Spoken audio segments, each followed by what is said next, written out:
नमस्कार दोस्तों, आप सभी का स्वागत है आपके अपने YouTube चैनल बिहार वर्तक में। दोस्तों, आज हम लोग बहुत ही इम्पोर्टेंट टॉपिक जो कल है देखे थे, पियाजे कोहलबर्ग या फिर वाइगोत्स्की के सिद्धांत पर आधारित जो बहुत ही इम्पोर्टेंट क्वेश्चन थे, उन्हीं को आज देखेंगे। और कल भी देखे थे, कल के क्लास में कुछ क्वेश्चन और कुछ आज देखेंगे। ठीक है, आइए हम लोग देखते हैं। और यहाँ से क्वेश्चन बहुत पूछे जाते हैं, आप नोट कर लीजिएगा। और चलिए आइए आप लोग आंसर करते रहिए ताकि पता चले कि कितना सही जा रहा है, माइंड में आपको कितना क्वेश्चन इकट्ठा हुआ है, इसका जांच हो जाए एक बार। चलिए आप लोग आंसर किया कीजिए। ठीक है, नेक्स्ट क्वेश्चन देखिए, 26 नंबर क्वेश्चन है। और सारे क्वेश्चन आपको वैज्ञानिक पर आधारित ही मिलेंगे क्वेश्चन, और ये फिक्स वाली बात होती है। ठीक है, इसको याद करना पड़ेगा आपको।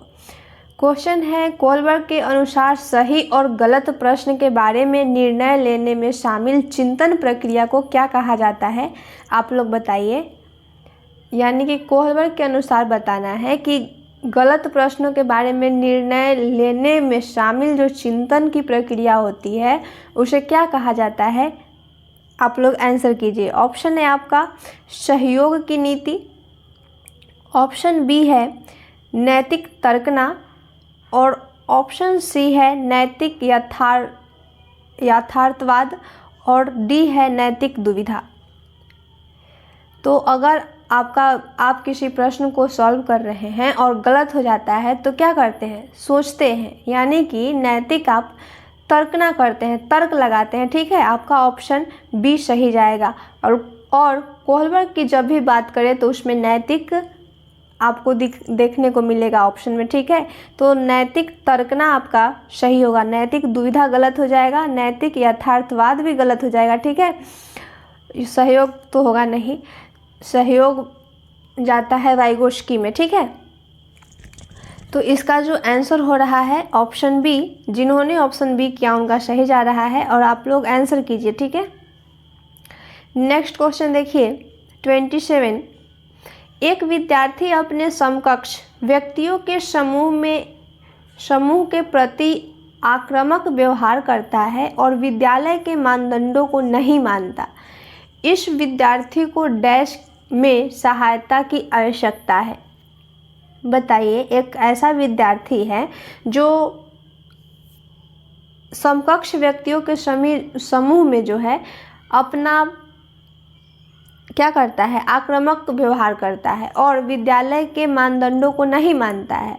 ऐसे विद्यार्थी जो हैं उनको जो सहायता होती है वो होता है भावात्मक क्षेत्र में उनकी सहायता की आवश्यकता होती है। ठीक है, उच्च स्तरीय चिंतन कौशल ये तो सृजनात्मक में जाता है, संज्ञानात्मक नहीं होगा और नहीं मनोज्ञात्मक होगा। ठीक है, आपका ऑप्शन ए सही हो जाएगा।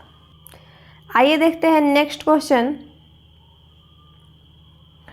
पियाजे के अनुसार संज्ञानात्मक विकास के किस चरण पर बच्चा वस्तु अस्थायित्व को प्रदर्शित करता है?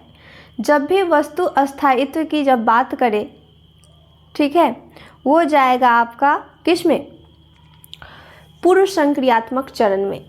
वस्तु अस्थायित्व का जब बात करें कि संज्ञानात्मक विकास के चरण में जब बच्चा क्या कर रहा है? वस्तु अस्थायित्व को प्रदर्शित करता है, तो आपका जाएगा पूर्व संक्रियात्मक चरण में। आपका ऑप्शन डी सही हो जाएगा। ठीक है, नेक्स्ट क्वेश्चन देखिए,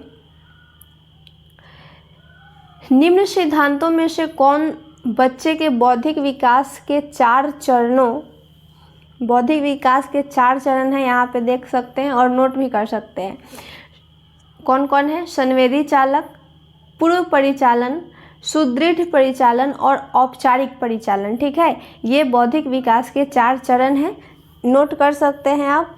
ये जो है बौद्धिक विकास के 4 चरण किसे चिन्हित करता है, ये आप बताइए।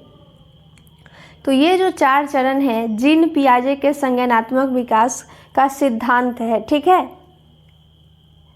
जीन पियाजे के द्वारा बौद्धिक विकास के चरण दिया गया था, 4 चरण। ठीक है, कौन कौन? संवेदी चालक, पूर्व परिचालन, सुदृढ़ परिचालन और औपचारिक परिचालन। ओके, नोट करने वाली बात है, नोट कर सकते हैं, नहीं तो ये माइंड में नहीं रहेगा, इससे थोड़ा सा ध्यान देना चाहिए इस क्वेश्चन पे, ठीक है। आइए देखते हैं नेक्स्ट क्वेश्चन।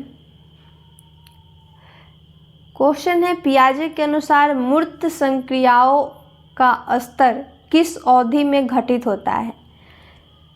ये बताना है आपको, पियाजे के अनुसार मूर्त संक्रियात्मक स्तर की अवधि जो है घटित कब होता है, यानी कि मूर्त संक्रियात्मक का एज आपको बताना है। तो मैं कल भी आपको बताई थी, मूर्त संक्रियात्मक का जो एज होता है वो होता है 7 से 11 वर्ष। 7 से 11 वर्ष का बच्चा किस स्तर में रहता है, मूर्त संक्रियात्मक स्तर में रहता है, ठीक है। आइए देखते हैं नेक्स्ट क्वेश्चन। क्वेश्चन है आपका, लॉरेंस कोलबर्ग के द्वारा प्रस्तावित निम्नलिखित चरण में से प्राथमिक विद्यालयों के बच्चे किन चरण का अनुसरण करते हैं। लॉरेंस कोलबर्ग के अनुसार आपको बताना है कि प्राथमिक विद्यालय के जो बच्चे होते हैं किसका अनुसरण करते हैं, ये बताइए आप लोग। तो प्राथमिक चरण का जो बच्चा होता है प्राथमिक विद्यालय में, वो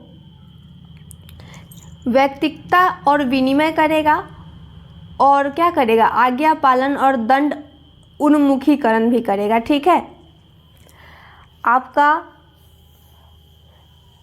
यहाँ पे ऑप्शन 3 कह रहा है अच्छे अंतःवैयक्तिक संबंध।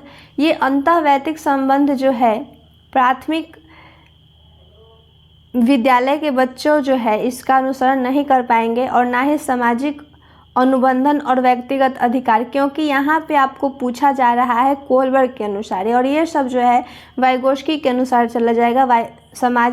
समाज का बात कौन किया है, वाइगोस्की। ये ऑप्शन ऐसे ही छट गया। अंतःवैयक्तिक का जो है ये लॉरेंस कोलबर्ग के द्वारा नहीं कहा गया है। तो यहाँ पे जो है आज्ञा पालन और दंड उन्मुखीकरण और वैयक्तिकता और विनिमय, ये कोलबर्ग के अनुसार है। ऐसे भी आप कर सकते हैं क्वेश्चन का आंसर। आपका जो ऑप्शन होगा ऑप्शन ए 1 और 2 सही होगा। यहाँ पे ऑप्शन एक्सचेंज करके दिया है तो कंफ्यूज नहीं होइएगा। 1 और 2 जिस ऑप्शन में आपको दिखाई दे रहे हैं वो आपका सही होगा, ठीक है। Option A is the right answer. आप लोग आंसर किया कीजिए। आइए देखते हैं नेक्स्ट क्वेश्चन। कर्नल सिंह कानूनी कार्यवाही तथा खर्चों के बावजूद आय कर नहीं देते।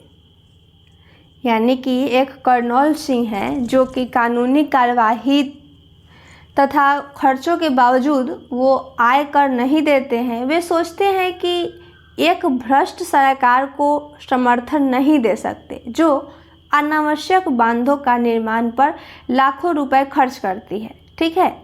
कौन सोचता है, कर्नल सिंह।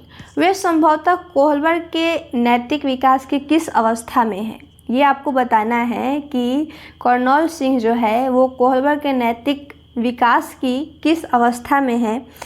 जब भी ऐसा बात करे कि वो कानूनी कार्यवाही तथा खर्चों के बावजूद आय कर नहीं दे रहा, यानी वो कानून की बात कर रहा है, तो वो जाता है आपका पश्च परंपरागत में, ठीक है। पश्च परंपरागत में ये जाएगा 32 का आंसर आपका बी हो जाएगा, ठीक है। जिन्होंने ऑप्शन बी किया उनका सही जा रहा है। आइए देखिए नेक्स्ट क्वेश्चन। 33 नंबर क्वेश्चन है। एक शिक्षिका अपने कक्षा से कहती है सभी प्रकार के प्रदत्त कार्यों का निर्माण इस प्रकार किया गया है कि प्रत्येक विद्यार्थी अधिक प्रभावशाली ढंग से सीख सके, अतः सभी विद्यार्थी बिना किसी अन्य सहायता से अपना कार्य पूर्ण करे। वह कोलबर्ग के किस नैतिक विकास के चरण की ओर संकेत कर रहा है, ये बताइए आप। जब भी नैतिक या फिर कोलबर्ग की बात करें तो आप कोलबर्ग के नियम में जाइएगा, उनका जो सिद्धांत है उन पे जाइएगा, ठीक है। यहाँ पे क्वेश्चन कह रहा है क्या, सभी प्रकार के प्रदत्त कार्यों का निर्माण इस प्रकार किया गया है कि प्रत्येक विद्यार्थी जो है अधिक प्रभावशाली ढंग से सीख सके, ठीक है, और किसी की अन्य सहायता से अपना कार्य भी पूर्ण करे। ये जो अवस्था है, ये जो चरण है, ये जाता है औपचारिक चरण। औपचारिक चरण यानी कि कानून और व्यवस्था में जाएगा आपका, ठीक है। आपका ऑप्शन सही होगा बी। जिन्होंने ऑप्शन बी किया उनका सही जा रहा है। थोड़ा सा इसे आप नोट कर सकते हैं ताकि जब भी आगे क्वेश्चन आए तो दिक्कत ना हो। आइए देखते हैं नेक्स्ट क्वेश्चन। 34 नंबर है, संज्ञानात्मक विकास निम्न में से किसके द्वारा समर्थित होता है। बताना है आपको कि संज्ञानात्मक विकास जो है किसके द्वारा समर्थित होता है। तो ये जो है एक समृद्ध और विविधतापूर्ण वातावरण उपलब्ध कराना, ये जो समर्थ करता है संज्ञानात्मक विकास, यानी कि एक समृद्ध और विविधतापूर्ण वातावरण उपलब्ध कराना, ठीक है। आपका ऑप्शन सी बहुत ही हिट ऑप्शन है, आपका सी सही जाएगा, ठीक है। यहाँ पे ऑप्शन ए में निगेटिव पॉजिटिव से आप कर सकते हैं। यहाँ पे परीक्षा वाली बात की गलत हुआ। यहाँ पे कर रहा है सुदृढ़ बनाना, ये गलत होता है। यहाँ पे ध्यान केंद्रित, किस में ध्यान केंद्रित करना है, सहयोगात्मक की अपेक्षा, यानी कि सहयोगात्मक पे ध्यान केंद्रित नहीं करना है, व्यक्तिगत गतिविधियों पर अधिक ध्यान केंद्रित करना है। तो ये वाला बात जो है वो गलत जा रहा है। आपका ऑप्शन सी सबसे हिट है, ऑप्शन सी आपका सही होगा, ठीक है।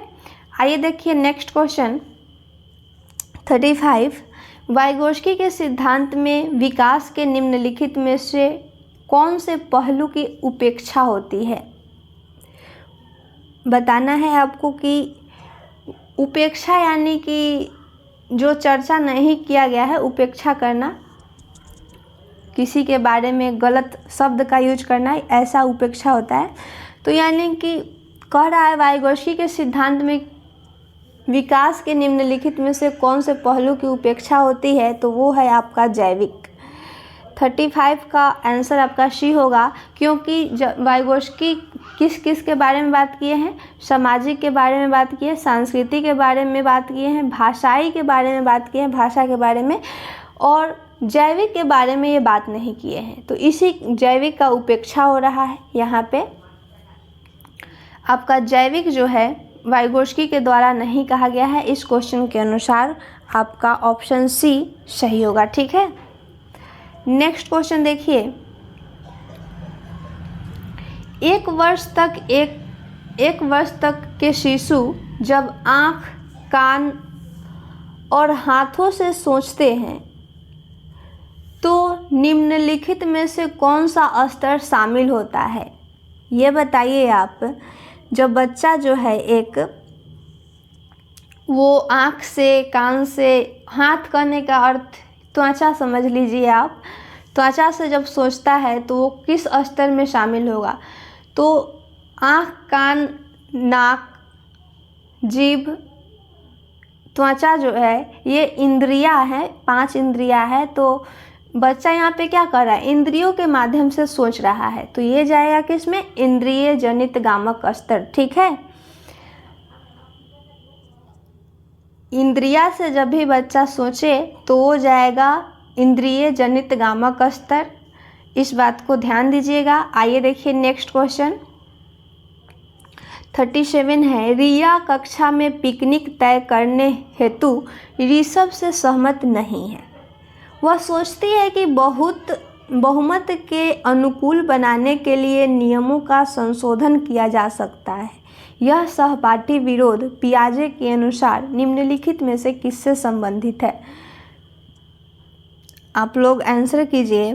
यानी कि रिया जो है एक कक्षा में पिकनिक तय करने के लिए ऋषभ की बात से सहमत नहीं है। वह सोचती है कि बहुमत के अनुकूल बनाने के लिए नियमों का संशोधन किया जा सकता है। यहाँ पे क्या हो रहा है, सहपाठी विरोध हो रहा है। तो पियाजे के अनुसार बताना है कि ये किससे संबंधित है। तो पियाजे के अनुसार ये जो है सहयोग की नैतिकता से संबंधित है। ठीक है, यहाँ पे सहयोग वाला बात आ रहा है कि रिया का और ऋषभ में सहयोग वाली जो बात है उससे सहमत नहीं हो रहा है, दोनों रिया सहमत नहीं हो रही है। तो ये वाला जो बात है हो जाएगा सहयोग की नैतिकता। ठीक है, आइए देखते हैं नेक्स्ट क्वेश्चन 38। एक शिक्षिका 2 एक समान गिलासों को प्रदर्शित करती जूस की समान मात्रा से भरे हुए हैं। ठीक है, वह उन्हें 2 भिन्न गिलासों में खाली करती है। यानी कि आइए देखिए आगे पढ़ते हैं, उसके बाद हम समझाएंगे आपको। 2 भिन्न गिलासों में वो खाली कर रही है जूस को, जिनमें से एक लंबा है और दूसरा चौड़ा है। वह बच्चों को उस गिलास की पहचान करने के लिए कहती है जिसमें जूस ज़्यादा है। बच्चे प्रत्युत्तर देते हैं कि लंबे गिलास में जूस ज़्यादा है। शिक्षिका ने बच्चों को डैश कठिनाई है। शिक्षिका के बच्चों में क्या है, क्या चीज़ की कठिनाई है? तो यहाँ पे पहले समझिए क्वेश्चन क्या कह रहा है। एक शिक्षिका है जो एक बर्तन में जूस ली हुई है, मान लीजिए कि एक पात्र है, इसमें जूस है। ठीक है, तो एक जो है वो लंबे ग्लास में, ठीक है, रख रही है समान मात्रा में, और एक चौड़े ग्लास में समान मात्रा में रखा जा रहा है।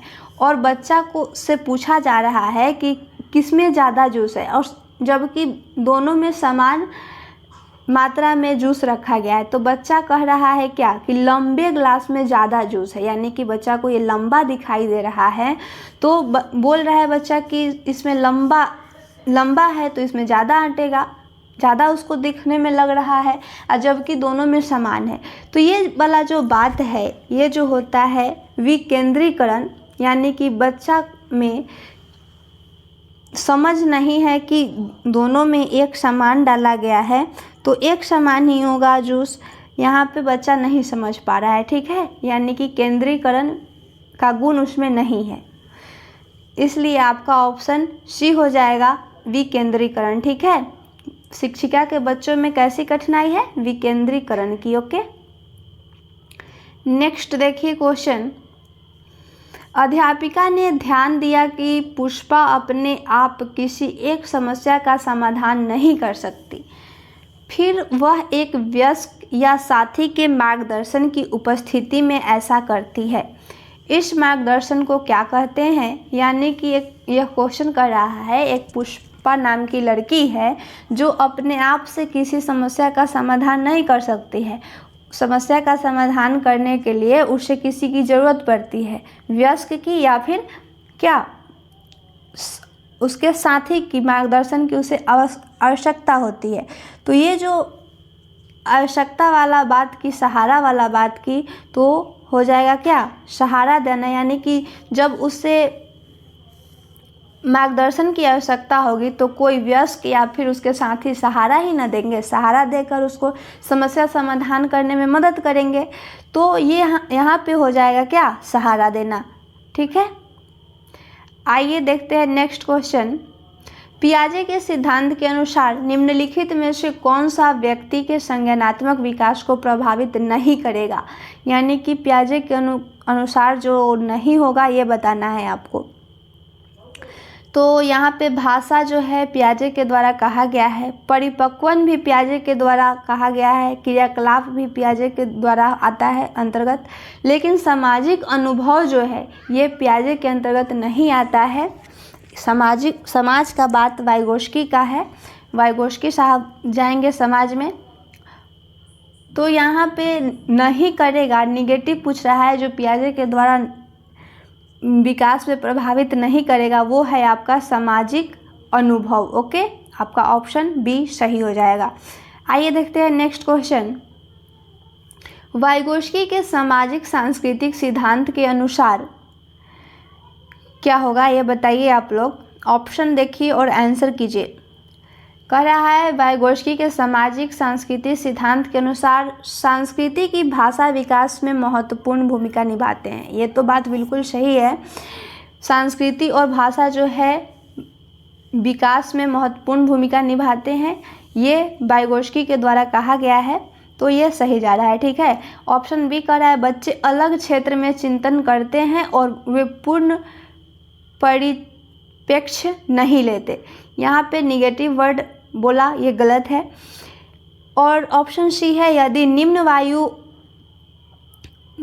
आयु पर अमूर्त सामग्री को प्रस्तुत किया जाए तो बच्चा अमूर्त तरीके से चिंतन करते हैं।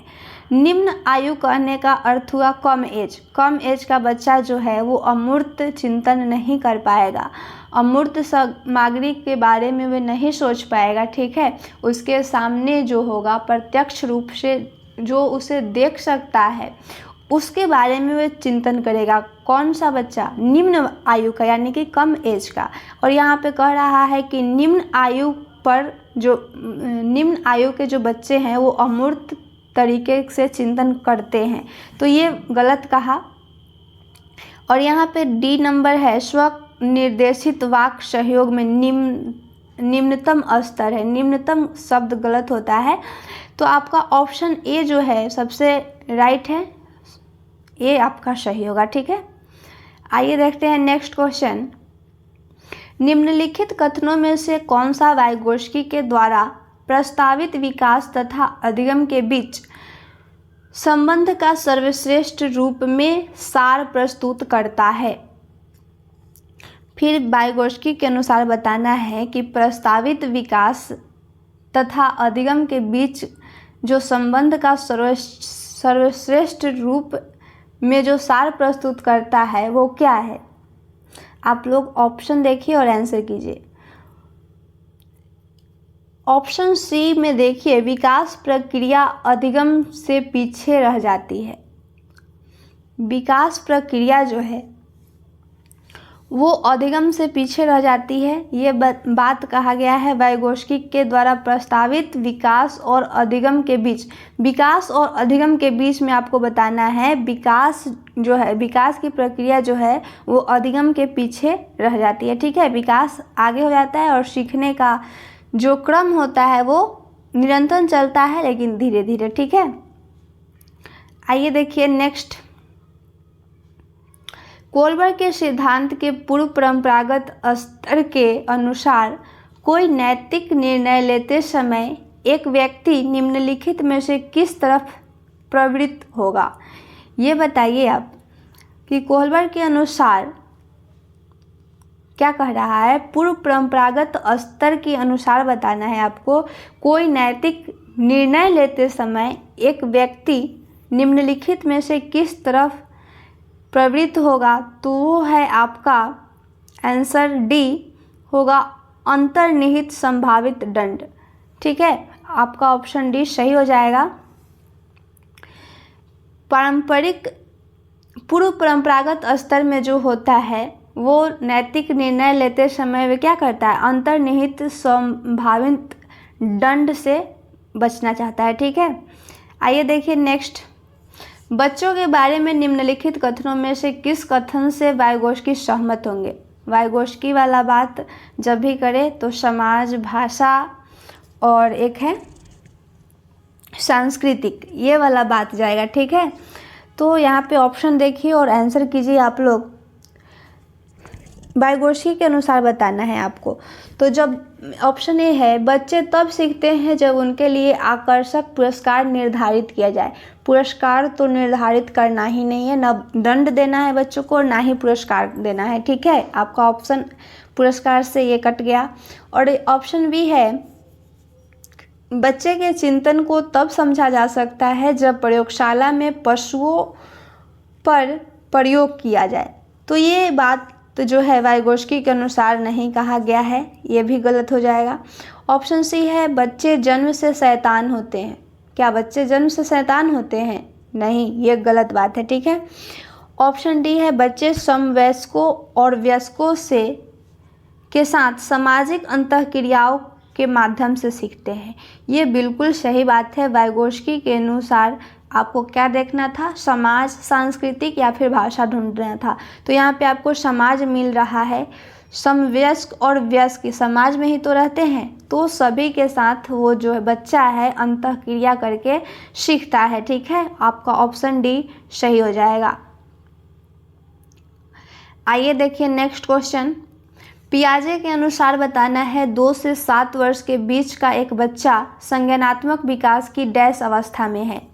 2 से 7 वर्ष का बच्चा जो होता है वो संज्ञानात्मक विकास की किस अवस्था में रहता है? तो 2 से 7 वर्ष का जो बच्चा होता है वो मूर्त संक्रियात्मक नहीं बल्कि पूर्व संक्रियात्मक होता है। ठीक है, 2 से 7 वर्ष का बच्चा पूर्व संक्रियात्मक का एज जो होता है 2 से 7 ऐसे याद रख सकते हैं, या फिर 2 से 7 वर्ष का बच्चा पूर्व संक्रियात्मक एज का होता है। ठीक है, इसे आप नोट कर लीजिए, कंफ्यूज मत होइएगा। मूर्त संक्रियात्मक का जो एज होता है वो 7 से 11 होता है, और औपचारिक का जो होता है मूर्त का क्या होता है 7 से 11, और औपचारिक का 11 से 15। ठीक है, इस बात को ध्यान दीजिएगा। चलिए आइए देखते हैं नेक्स्ट क्वेश्चन।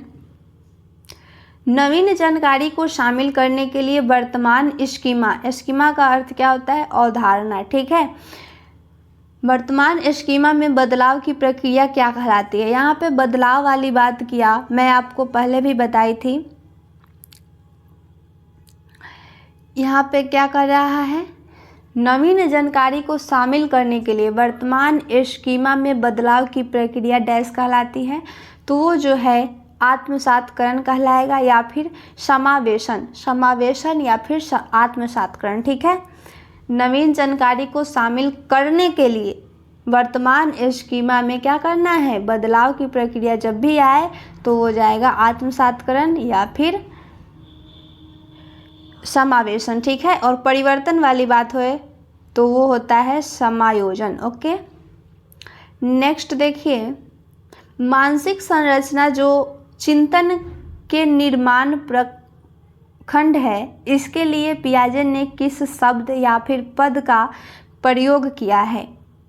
क्वेश्चन क्या कहा ये देखिए आप। मानसिक संरचना जो चिंतन के निर्माण प्रखंड है, इसके लिए पियाजे ने किस शब्द का प्रयोग किया है? इसके लिए जो पियाजे ने शब्द का प्रयोग किया है वो है स्कीमा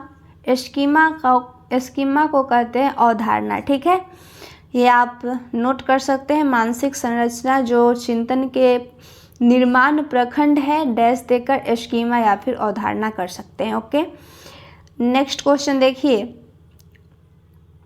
क्वेश्चन है, वाइगोत्स्की के अनुसार बच्चे स्वयं से क्यों बोलते हैं?